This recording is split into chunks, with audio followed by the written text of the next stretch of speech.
ബത്തേരി കിച്ചണിൻ്റെ ഇന്നത്തെ വീഡിയോയിലേക്ക് എല്ലാവർക്കും സ്വാഗതം. ഇന്നത്തെ വീഡിയോ തമ്പനയിൽ കണ്ട പോലെ തന്നെ ഒരു ദിവസം മൊത്തം ഉന്മേഷത്തോടെ ഇരിക്കാനും നമ്മുടെ ഒരു ദിവസത്തെ ജോലികളെല്ലാം ഉഷാറോടുകൂടി തന്നെ ചെയ്യാൻ വേണ്ടിയിട്ട് കുറച്ച് ടിപ്സുകളൊക്കെ അടങ്ങിയിട്ടുള്ള വീഡിയോയാണ്. പിന്നെ വീട്ടിലെ കുറച്ച് കാര്യങ്ങളെല്ലാം ഉൾപ്പെടുത്തിക്കൊണ്ടുള്ള വീഡിയോ കേട്ടോ.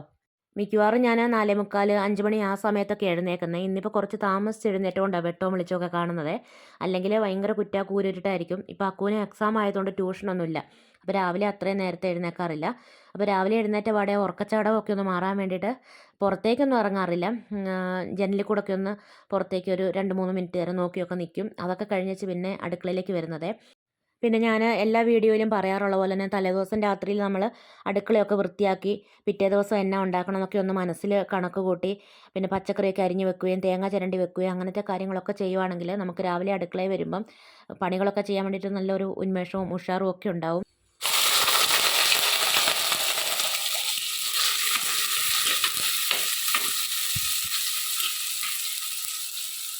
കഴിഞ്ഞ ദിവസം കുറച്ച് അയല മേടിച്ചിട്ടുണ്ടായിരുന്നു. അത് ഞാൻ കുറച്ച് വറുത്തു. അതിൻ്റെ ബാക്കി ഒരു 2 അയല എടുത്ത് വെച്ചത് കേട്ടോ. അത് മുളകിട്ട് കറി വെക്കാൻ മാത്രമൊന്നുമില്ല. അതുകൊണ്ട് കുറച്ച് തേങ്ങ അരച്ച് കറി വെക്കുവാണേ. മൺചട്ടിയിൽ ഉലുവ പൊട്ടിച്ചു. അത് കഴിഞ്ഞിട്ട് പിന്നെ ചെറിയുള്ളിയാണ് ഏറ്റവും നല്ലത്. ഞാനിപ്പോൾ സവാളയാണ് ഇട്ടേക്കുന്നത്. പിന്നെ ഇഞ്ചി, വെളുത്തുള്ളി, പച്ചമുളക്, കറിവേപ്പില എല്ലാം കൂടെ ചേർത്തൊന്ന് വഴറ്റി കുറച്ച് ഉപ്പും ഇട്ടിട്ടുണ്ടായിരുന്നേ. അത് കഴിഞ്ഞിട്ട് തക്കാളി ചേർത്ത് ഒന്ന് വഴറ്റുന്നുണ്ട്. കറിയൊക്കെ വെന്ത് കഴിഞ്ഞിട്ട് ലാസ്റ്റ് കുറച്ച് ഉലുവയൊക്കെ പൊട്ടിച്ച് ചെറിയുള്ളിയൊക്കെ മൂപ്പിച്ച് കറിവേപ്പിലയൊക്കെ ഇട്ട് കറിയിലേക്ക് ഒഴിക്കാം. ഞാനിപ്പോൾ അങ്ങനെ ചെയ്യുന്നില്ല. അതുകൊണ്ടാണ് ആദ്യമേ വെളിച്ചെണ്ണ ഒഴിച്ചിട്ട് പിന്നെ ഉലുവ പൊട്ടിച്ചത്. എന്നിട്ടാണ് എല്ലാം വഴറ്റിയത്. പിന്നെ മുളക് പൊടി, മല്ലിപ്പൊടി, മഞ്ഞൾപ്പൊടിയൊക്കെ ഒന്ന് മൂപ്പിച്ചെടുക്കുന്നുണ്ട്. മല്ലിപ്പൊടി അധികം വേണ്ട കേട്ടോ. വളരെ കുറഞ്ഞ അളവിൽ മാത്രം മതി കേട്ടോ. പിന്നെ കുറച്ച് ചൂടുവെള്ളം ഒഴിച്ചു കൊടുക്കുന്നുണ്ട്. ഇനി വാളംപുളി പിഴിഞ്ഞ് ഒഴിക്കണമെങ്കിൽ അങ്ങനെ ഒഴിക്കാം. അന്നേരം നമ്മൾ ഹോട്ടലിൽ നിന്നൊക്കെ മീൻകറി കൂട്ടുകയല്ലേ, ആ ഒരു ടേസ്റ്റ് കിട്ടും. ഇതിപ്പോൾ ഞാൻ 2-3 കഷ്ണം ചെറിയ കുടംപുളി ഇട്ട് കൊടുക്കുന്നത്. അധികം വേണ്ട. തേങ്ങ അരച്ച മീൻകറിക്ക് ഒരുപാട് പുളി ഇല്ലാതിരിക്കുന്നതല്ല നല്ലത്. ഓരോരുത്തർക്കും ഓരോ ഇഷ്ടമായിരിക്കും. പക്ഷേ ഇവിടെ തേങ്ങ അരച്ച മീൻകറിക്ക് ഒരുപാട് പുളി ഇല്ലാതിരിക്കുന്ന കേട്ടോ ഇഷ്ടം. പിന്നെ തക്കാളി ഇട്ടിട്ടുണ്ടല്ലോ. മീനൊക്കെ അന്ന് മേടിച്ചപ്പോൾ തന്നെ വെട്ടി കഴുകിയൊക്കെ വെച്ചതായിരുന്നേ. എന്നിട്ട് ഇന്നിപ്പോൾ എടുത്തപ്പോൾ ഒന്നുകൂടെ കഴുകി എന്നിട്ട് മീനൊക്കെ ചേർത്ത് കൊടുക്കുന്നുണ്ട്. ഇനിയിപ്പോൾ നന്നായിട്ടൊന്ന് വെന്ത് വരട്ടെ. കുറച്ച് തുണിയൊക്കെ അലക്കാനുണ്ടായിരുന്നു. അതൊക്കെ ഞാൻ രാവിലെ അലക്കി. വെട്ടം ഉണ്ടായിരുന്നു കേട്ടോ. തുണി അലക്കാനൊക്കെ ഉള്ള വെട്ടം ഉണ്ടായിരുന്നു. പക്ഷേ വീഡിയോ എടുക്കാനുള്ള വെട്ടമൊന്നും ആയി തുടങ്ങിയില്ലായിരുന്നേ. പിന്നെ നമ്മുടെ വർക്ക് ഏരിയയിൽ തന്നെയാണല്ലോ അലക്കുകല്ല്. അതുകൊണ്ട് മുറ്റത്തേക്ക് ഇറങ്ങി പോകുന്നു വേണ്ട, പേടിക്കാനൊന്നുമില്ല. പിന്നെ മീനൊക്കെ ഞാൻ മീനിട്ട് കഴിഞ്ഞിട്ടൊന്ന് ചട്ടി ചുറ്റിച്ചൊക്കെ വെച്ചിട്ടുണ്ട്. ഇനിയിപ്പോൾ ലാസ്റ്റ് തേങ്ങ അരച്ച് ചേർക്കണം. തേങ്ങായും ഒരു നുള്ളു പെരിഞ്ജീരകവും, പെരിഞ്ജീരകം അധികം ആവണ്ട, ഒരു 5-6 മണിയൊക്കെ മതി കേട്ടോ. 2-3 ചെറിയുള്ളിയും കൂടെ കൂട്ടി അരച്ച് വെച്ചേക്കുന്നത്.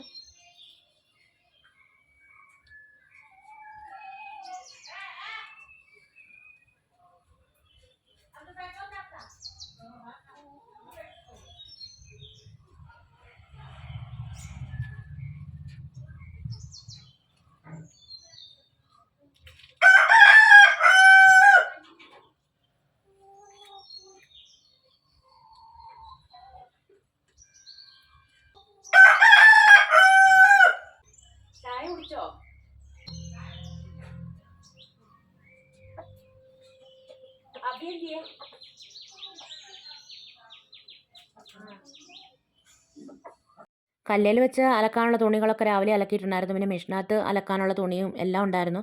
എല്ലാം അലക്കി പിഴിഞ്ഞ് വിരിച്ചൊക്കെ ഇട്ടു. ഇന്നിപ്പോൾ മഴയൊന്നുമില്ല കേട്ടോ, നല്ല വെയിലൊക്കെ ഉണ്ട്.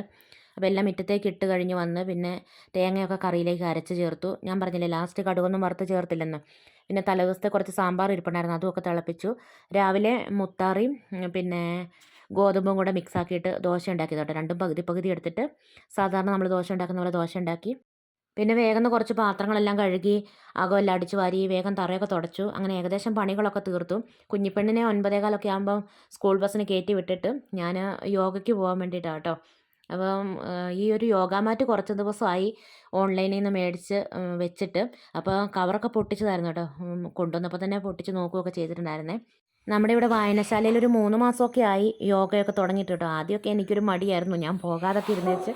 പിന്നെ നമ്മുടെ അയൽവക്കത്തു നിന്ന് എല്ലാവരും പോകുന്നതൊക്കെ കണ്ടപ്പം അവരുടെ കൂടെ ഒന്ന് പോകുക കേട്ടോ. അപ്പോൾ കുഞ്ഞിപ്പെണ്ണ് ഞാൻ ഈ യോഗയുടെ മാറ്റൊക്കെ എടുത്ത് അങ്ങ് നിലത്തേക്ക് വിരിച്ചപ്പോൾ അവളെ ഏതാണ്ടൊക്കെയോ കാണിക്കുന്നുണ്ട് കേട്ടോ.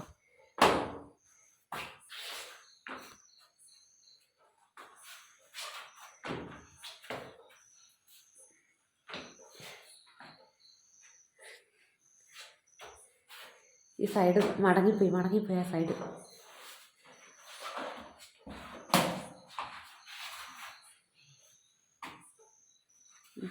ചേട്ടായി രാവിലെ നേരത്തെ പോയായിരുന്നു. ഞാൻ കുഞ്ഞിപ്പെണ്ണിനെ സ്കൂൾ ബസ്സിന് കയറ്റി വിട്ടിട്ട് വായനശാലയിലെത്തി. അക്കുവിനുള്ള ബസ് വന്നിട്ടില്ല കേട്ടോ. അക്കുവും കുറച്ച് ആൾക്കാരും ഒക്കെ അവിടെ ബസ് നോക്കി നിൽപ്പുണ്ട്. രാവിലെ ഞാൻ ഈ സ്കൂൾ ഗ്രൂപ്പിൽ എന്തെങ്കിലും മെസ്സേജ് വന്നിട്ടുണ്ടോ എന്ന് മാത്രമേ നോക്കത്തുള്ളൂ. അല്ലാതെ ഫോൺ എടുത്ത് നോക്കുന്ന പരിപാടിയൊന്നുമില്ല കേട്ടോ. ഫോണൊക്കെ എടുത്ത് നോക്കിക്കൊണ്ടിരുന്ന അന്നത്തെ ദിവസം പണികളൊന്നും നടക്കത്തുമില്ല. പിന്നെ നമുക്കത് ഓർത്ത് ഒരു വിഷമമായിരിക്കും. രാവിലെ ഫോണും എടുത്തുകൊണ്ടിരുന്നുകൊണ്ടല്ലേ എൻ്റെ പണികളൊന്നും നടക്കാഞ്ഞേ, ആ സമയത്ത് എന്തെങ്കിലുമൊക്കെ ചെയ്യാമായിരുന്നല്ലോ എന്നൊക്കെ ഓർത്തൊരു വിഷമമായിരിക്കുമല്ലോ. പിന്നെ രാത്രിയിൽ നമ്മൾ നേരത്തെ ഭക്ഷണം കഴിച്ച് പരമാവധി നേരത്തെ കിടന്നുറങ്ങുവാണെങ്കിൽ നമുക്ക് രാവിലെ നേരത്തെ എഴുന്നേൽക്കാൻ പറ്റും. പിന്നെ രാത്രിയിൽ പരമാവധി നേരത്തെ ഭക്ഷണം കഴിക്കുകയും വേണം. ഒരു 8 മണിക്ക് മുമ്പായിട്ട് ഭക്ഷണം കഴിക്കുകയും വേണം. അല്ലെങ്കിൽ പിറ്റേ ദിവസം ഭയങ്കര ക്ഷീണമായിരിക്കും കേട്ടോ. ഒരു 10 മണി കഴിഞ്ഞിട്ടോ അല്ലെ 10 മണിക്കൊക്കെ നമ്മൾ ഭക്ഷണം കഴിക്കുവാണെങ്കിൽ ഭയങ്കര ക്ഷീണമായിരിക്കും. അത് ശരിക്കും മനസ്സിലാവും കേട്ടോ. നമുക്ക് നേരത്തെ കഴിക്കുമ്പോഴും താമസിച്ച് കഴിക്കുമ്പോഴും ഉള്ള വ്യത്യാസം. ഇറങ്ങ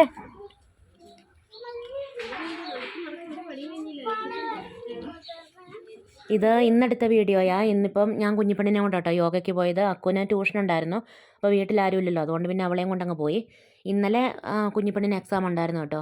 അപ്പോൾ ഇന്നലെ യോഗ കഴിഞ്ഞിട്ട് ഞാനൊരു 11 മണിയൊക്കെ ആയപ്പോൾ വീട്ടിലെത്തിയപാടെ വേഗം ഒന്ന് ഭക്ഷണം കഴിക്കുക. രാവിലെ ഒന്നും കഴിക്കാതെ കേട്ടോ പോകുന്ന യോഗയ്ക്ക്. രാവിലെ 9:15 ആകുമ്പോൾ യോഗയ്ക്ക് പോയാൽ 10:30 കഴിയും എന്തായാലും വരുമ്പം. അപ്പം ഞാൻ 11 മണിയൊക്കെ ആയി കേട്ടോ ഇന്നലെ വന്നപ്പം.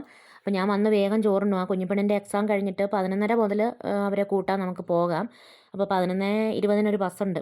അപ്പോൾ അതിന് പോകണം. ആകെ 20 മിനിറ്റേ ഉള്ളൂ. വേഗം ഒന്ന് ചോറുണ്ണു കേട്ടോ. നമ്മുടെ അയൽവക്കത്തെ ചേച്ചി അവിടെ പശുവിന് പുല്ലരിയുന്നുണ്ട്. ചേച്ചിയോട് വർത്താനം പറയലും ചോറുണ്ണലും എല്ലാം കൂടെ ഒന്നിച്ച് കേട്ടോ. ചേച്ചിയോട് വർത്താനം പറയുന്നതുകൊണ്ട് അവിടെ നിന്നിങ്ങനെ കഴിക്കുന്നത്. നമ്മുടെ ജീവിതത്തിലെ ഭക്ഷണം, ഉറക്കം, വ്യായാമം ഇതൊക്കെ ഒരുപാട് പ്രാധാന്യമുള്ളതല്ലേ. നമ്മളിവിടെ വീട്ടിൽ ഒറ്റയ്ക്കിരുന്ന് വ്യായാമം ചെയ്താലും അത് അത്രയ്ക്ക് അങ്ങോട്ട് ശരിയാവത്തില്ല. എന്നും ചിലപ്പോൾ ചെയ്യാൻ പറ്റിയെന്ന് വരത്തില്ല. ഇങ്ങനെയൊക്കെ പോകുവാണെങ്കിൽ എല്ലാവരുടെയും കൂടെ ആകുമ്പോൾ നമ്മൾ കറക്റ്റായിട്ട് ചെയ്യേണ്ട കാര്യങ്ങൾ ചെയ്യുമല്ലോ. അക്കുവിന് ഇന്നിപ്പം എക്സാം കഴിഞ്ഞിട്ട് ട്യൂഷനുണ്ട്. അല്ലെങ്കിൽ അവൾ കുഞ്ഞിപ്പെണ്ണിനെ കൂട്ടിക്കൊണ്ട് വന്നേനെ. അപ്പം ഞാൻ കുഞ്ഞിപ്പെണ്ണിനെ സ്കൂളിൽ നിന്ന് കൂട്ടി വീട്ടിലേക്ക് പോരാൻ വേണ്ടി നിൽക്കുമ്പം അക്കു വന്നു കേട്ടോ. എന്നോട് വന്ന് കുറച്ച് നേരം വർത്താനമൊക്കെ പറഞ്ഞിട്ട് അവളങ്ങനെ പോയി.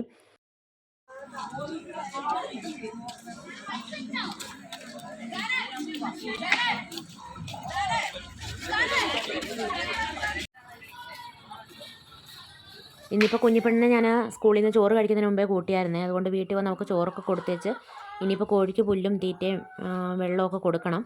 ചെയ്യാവുന്നതിലും അധികം പണികളൊക്കെ ഉള്ള ദിവസം നമുക്കൊരു ഉറക്കവും ക്ഷീണവും മടിയൊക്കെ വരാറുണ്ടല്ലോ. ഒരു ഉറക്കം തോന്നിയ പോലൊക്കെ നടക്കുമല്ലോ. നമുക്ക് ഒരുപാട് പണികളൊക്കെ ആകുമ്പോൾ മനസ്സിന് തന്നെ ഒരു മടുപ്പാവും. അങ്ങനെ ഒരുപാട് പണികളൊക്കെ ഉള്ള ദിവസങ്ങളിൽ ഒറ്റയടിക്ക് എല്ലാ പണിയും കൂടെ ചെയ്ത് തീർക്കാതെ കുറച്ചായിട്ട് ഓരോ ദിവസം വെച്ച് ചെയ്യുവാണെങ്കിൽ നമുക്കൊരു ക്ഷീണവും മടുപ്പൊന്നും ഉണ്ടാകത്തില്ല. ചെയ്യുന്ന പണി വൃത്തിക്ക് ചെയ്യുകയും ചെയ്യാമല്ലോ. നമ്മൾ മടി പിടിച്ച് ഓരോ ദിവസവും ഇരിക്കുമ്പോഴും ഓരോ പണികൾ കൂടിക്കൂടി വരത്തേ ഉള്ളൂ. അപ്പോൾ ഇന്ന് ചെയ്യേണ്ട കാര്യങ്ങൾ ഇന്ന് തന്നെ ചെയ്യുക. നാളത്തേക്കെന്ന് പറഞ്ഞ് മാറ്റി വെക്കാതിരിക്കുക. സാധാരണ എല്ലാ വീട്ടമ്മമാരും ചെയ്യുന്ന ജോലികളൊക്കെ ഏകദേശം ഒരുപോലൊക്കെ തന്നെയായിരിക്കും. ചില ദിവസങ്ങളിൽ കുറച്ച് പണികൾ കൂടുതലുണ്ടാവും, ചില ദിവസം അത്രയും ഉണ്ടാവത്തില്ല. അപ്പോൾ കുറച്ച് കൂടുതലുള്ള ദിവസങ്ങളിൽ എന്തെങ്കിലും ശരീരത്തിന് വയ്യാഴികയോ ബുദ്ധിമുട്ടോ ഉള്ളപ്പം നമ്മൾ ഒന്നിച്ച് ചെയ്യാൻ വേണ്ടി നിൽക്കുമ്പോഴാണ് നമുക്ക് കൂടുതലും ഒരു മടുപ്പൊക്കെ തോന്നുന്നത്. ഇതൊക്കെ എപ്പോൾ ചെയ്ത് തീർക്കാനെന്നൊക്കെ നമുക്കൊരു തോന്നൽ വരും. അതാ ഞാൻ നേരത്തെ പറഞ്ഞത്. അങ്ങനെയുള്ള സമയങ്ങളിൽ നമുക്ക് കുറച്ച് ദിവസം സമയമെടുത്തിട്ട് പതുക്കെ പണികളൊക്കെ ചെയ്ത് തീർക്കാം.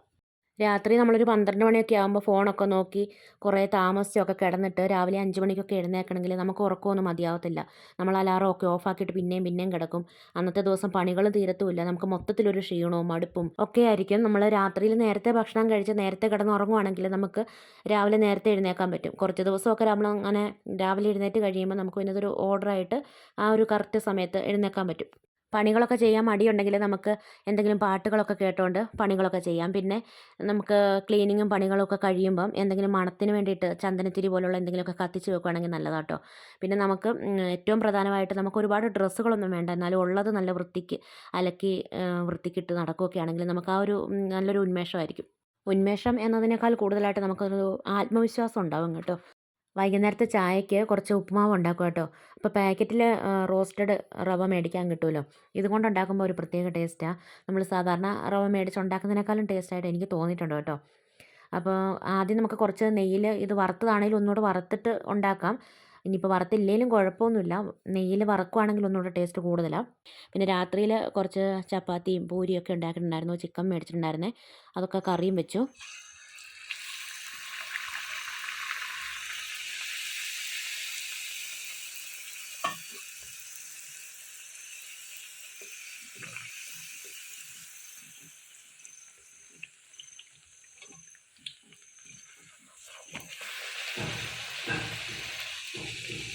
ഇതൊരു പഴയ ചീനച്ചട്ടിയാണ്. അതിന് വലിയ സൗന്ദര്യമൊന്നുമില്ല.